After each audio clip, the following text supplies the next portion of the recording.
वो किसका मालिक है? यौमुद्दीन का मालिक है। सवाल है, खुदा क्या तू दुनिया का मालिक नहीं? जब रब की बात की तो कहा कि मैं आलमीन का रब हूं, यहां का भी वहां का भी। लेकिन जब मुलूकियत की बात आई तो ये नहीं कहा मालिकुल आलमीन, मैं दोनों जहानों का मालिक हूं, नहीं, कहा कि मैं यौमुद्दीन का मालिक हूं, मैं कयामत के दिन का मालिक हूं, मैं आखिरत के दिन का मालिक हूं। परवरदिगारा ये क्यों नहीं कहते कि मैं दुनिया का भी मालिक हूं, मैं आखिरत का भी मालिक हूं? मासूम फरमाते क्योंकि यहां पे खुदा की मुलूकियत का एहसास लोगों को बहुत कम होता है, वहां पे उसकी मुलूकियत का एहसास अपने पूरे वजूद के साथ करेंगे। यहां पे आपने घर बनाया तो कहा कि घर का मालिक कौन? मैं। गाड़ी ली तो कहा मालिक कौन? मैं। कपड़े लेकर आए तो कहा कपड़ों का मालिक कौन? मैं। शादी की तो कहा इस बीवी का मालिक कौन? मैं। तो यहां मैं बहुत है, और इस मैं के अंदर इंसान ये एहसास में मुब्तला हो जाता है कि मालिक कौन है? मैं हूं। जैसे आपके हुक्मरान जब ताकत मिलती है कहते भाई अमेरिका सुपर पावर है, हालांकि सुपर पावर कौन? अल्लाह। लेकिन हमारे हुक्मरान भी बोलते हैं, आम सी आवाम भी बोलती है कि सुपर पावर कौन? अमेरिका। क्यों? क्योंकि यहां हमें नजर आता है कि मालिक कौन है? अलियाज़ु बिल्लाह, गोया कौन है? अमेरिका है। वो एक फोन कॉल करता है, लोग जेलों में चले भी जाते हैं और निकलने की उम्मीदें भी पैदा हो जाती हैं। वो हुक्मरानों को हटाता भी है, बिठाता भी है, वो मुल्कों पे जंगे करता भी है। मतलब तमाम मुल्कों की तकदीरें किसके हाथ में है? अमेरिका के हाथ में। इलेक्शन वहां, फिक्र यहां।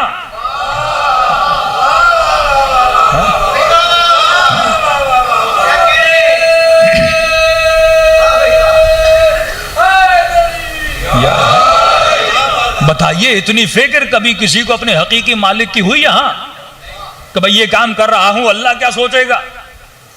फला जॉब में जा रहा हूं, अल्लाह क्या सोचेगा? रिश्वत का माल बटोर रहा हूं, अल्लाह क्या सोचेगा? भाई का हक खा रहा हूं, अल्लाह क्या सोचेगा? बच्चों के साथ जाती कर रहा हूं, अल्लाह क्या सोचेगा?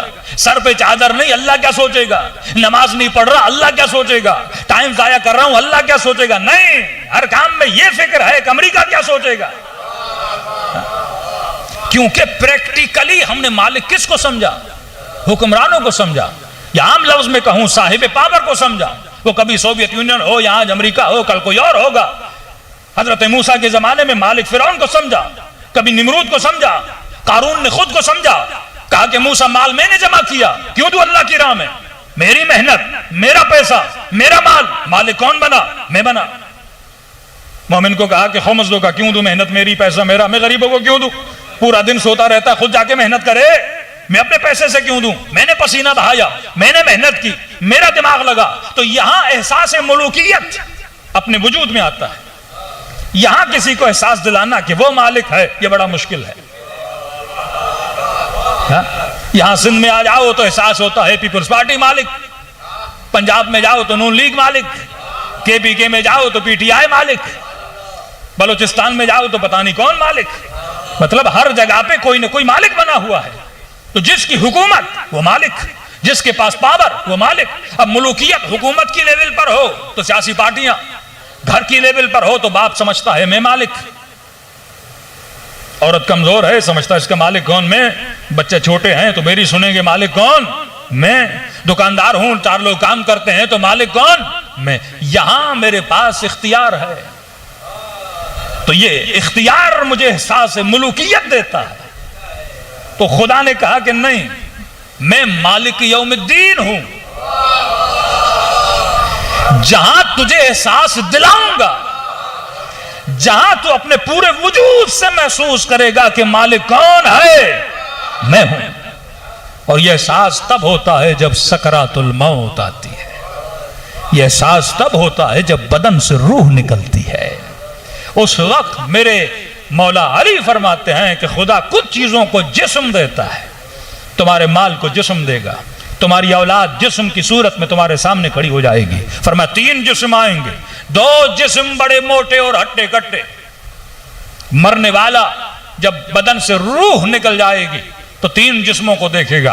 पहले जिस्म से पूछेगा, बता तू कौन है? कहेगा कि तुम यहां खड़े हो, मेरी मदद के लिए आए हो? कहेगा जी मालिक, तेरी मदद के लिए आए। अच्छा, कहां तक मेरी मदद करोगे? कहां तक इस सफर में मेरा साथ दोगे?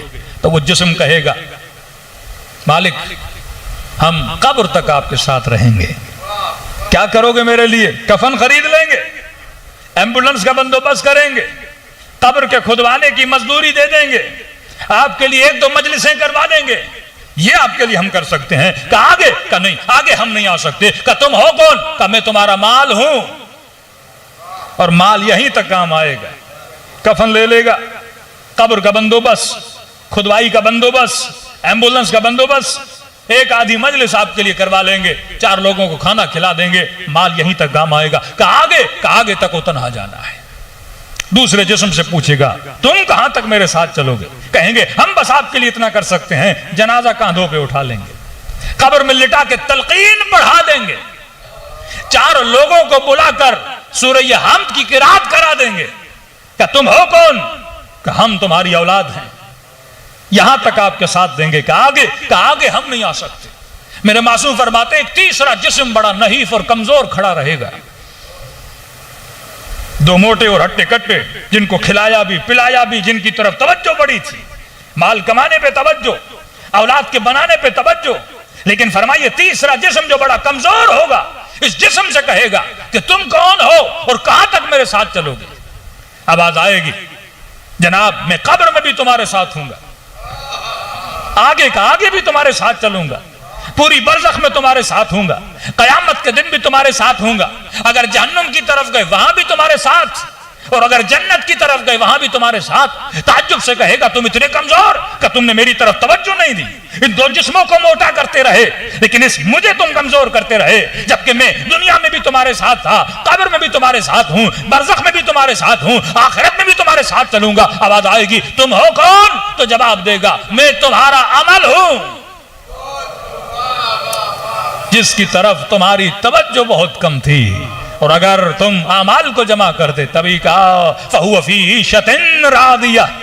कौन? मन सकुलत मवाज़ीनो, जिसके आमाल का वजन भारी होगा वो वहां पे आयश करेगा। फिर कहा मन खफ्फत मवाज़ीनो फउम्मुहु हाविया, लेकिन जिसका वजन कम होगा फिर वाह हो उस इंसान पर जिसके पास ज़ादे राह न हो, वो सफर में चलेगा तो कैसे चलेगा? तो कहा ये एहसास कर देना, यहां तुझे एहसास नहीं हो रहा लेकिन वहां तुझे एहसास होगा। मालिक यौमिद्दीन, दीन का मालिक कौन है? ये तुम्हारा रब परवरदिगार है। ये मरने के बाद एहसास होता है, ये जब कब्र में जनाजा लिटाया जाता है तब तुम्हें एहसास होगा। इस एहसास को यहां पैदा करो।